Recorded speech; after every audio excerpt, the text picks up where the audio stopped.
ఒకసారి కడుతే చరావమ్మో మన వృత్తి కూలిపోతున్నది, పెద్ద కుల వృత్తి అడుగంటుతున్నది. పసిపోరడు నేలబడితే వనపూసగట్టేడిది, పచ్చి బాలింతల చుట్టూ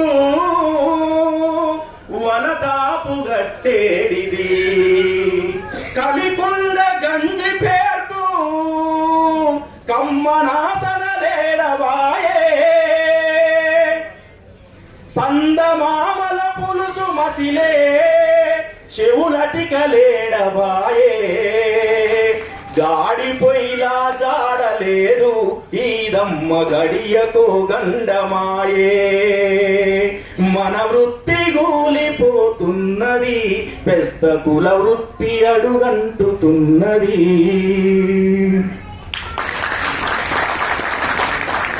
2004లో రాసినటువంటి పాట, దాదాపు 22 సంవత్సరాల కింద రాసినటువంటి పాట.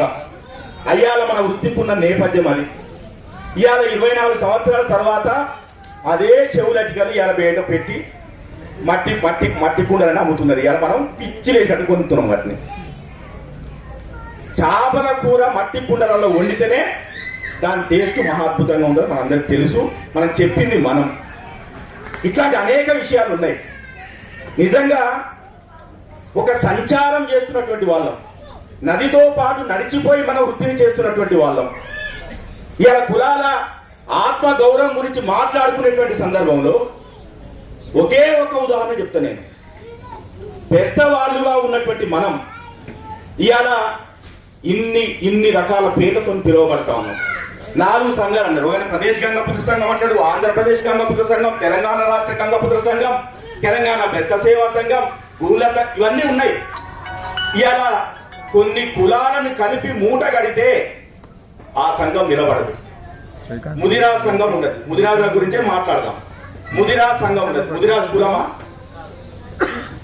ఒకటి ఉంటుంది చూడు, తెలుగు, ముద్రాసి, బంటు, ఇట్లాంటి పోగల,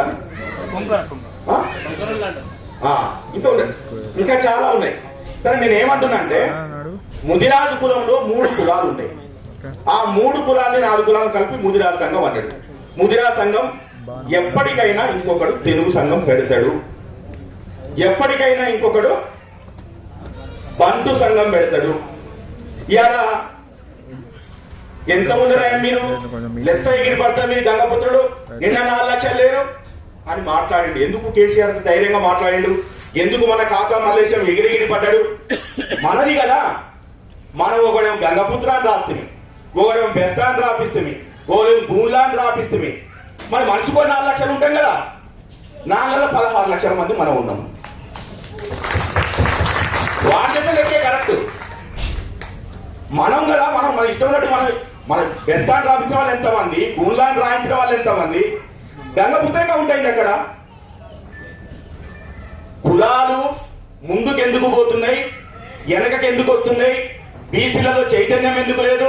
ఇలా బీసీ నాయకులు వేదిక మీద ఉన్నారు. మా దుర్గాయ గౌడ్ గాని, బాలరాజ్ గౌడ్ గాని, ఐలి వెంకన్న గౌడ్ గాని, అద్భుతమైనటువంటి బీసీ నుంచి బైరిశేఖర్ ఇలా బీసీల కోసం పోరాడుతున్నటువంటి సందర్భంలో ఉన్నాడు. మరి ఇలా ఏం జరుగుతున్నది బీసీల కోసం? సాధ్యమైతుందా బీసీలను ఏకం చేయడం?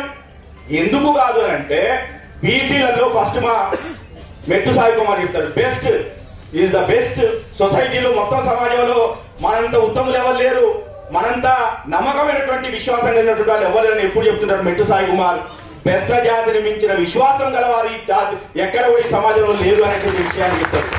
కాబట్టి వాళ్ళు పెద్ద పెద్ద బంగాళాల్లో నమ్మకంగా పనిచేస్తున్నటువంటి విషయాన్ని చెప్పింది. మరి ఇట్లాంటి నమ్మకమైన జాతి కులాలన్నీ కూడా ఇవాళ ఎందుకు మళ్ళీ ముందుకు పోయి వెనకకి ఎందుకు వస్తున్నాయి? మరి అగ్ర కులాలని చెప్తున్నటువంటి వాళ్ళు ఎందుకు రాజ్యాధికారం చేస్తున్నారు? బీసీలుగా మనం ఎందుకు ఏకం కాలేకపోతున్నాం అంటే బీసీ అనే దానికి ఒక ఆత్మ లేదు. ఇప్పటిదాకా బీసీలుగా మనం ఐక్యమయ్యేటువంటి అవకాశం లేదు. ఎందుకు లేదు అని అంటే ఇవాళ కులాలలోనే మనము ఒక కులంలో ఉన్నటువంటి మనము కుల సంఘాల పేరుతోని ఒక ఉదాహరణకి ఒక 50 మంది మనం ఒక కులంలో ఉంటే ఇంటి పేరుతో కొంతమంది విడిపోతుమి, పార్టీల పేరుతో కొంతమంది విడిపోతుమి, సంఘాల పేరుతో కొంతమంది విడిపోతుమి, ఇంటి పేర్లతో కొంతమంది విడిపోతుమి. మరి 52% 60% ఉన్న మనం 60% అయిన తర్వాత 4.5% ఉన్నటువంటి అగ్రకులాలు వాడు మెజార్టీ కదా మనకన్నా. కాబట్టి వాడు రాజ్యం వెళ్తున్నాడు అంటున్నా నేను. కాబట్టి వాడు రాజ్యం వెళ్తున్నాడు. కాబట్టి ఇట్లాంటి అనేక అంశాలు ఉన్నాయి. నిజంగా మీరందరూ సర్పంచులుగా గెలిచినటువంటి మీకు, ఉప సర్పంచులుగా గెలిచినటువంటి మీకు, వార్డు మెంబర్గా గెలిచినటువంటి మీ అందరికీ కూడా శిరస్సు వచ్చి శుభాకాంక్షలు, నమస్కారాలు, ధన్యవాదాలు తెలియజేస్తా ఉన్నాయి ఈ సభకు వచ్చినందుకు.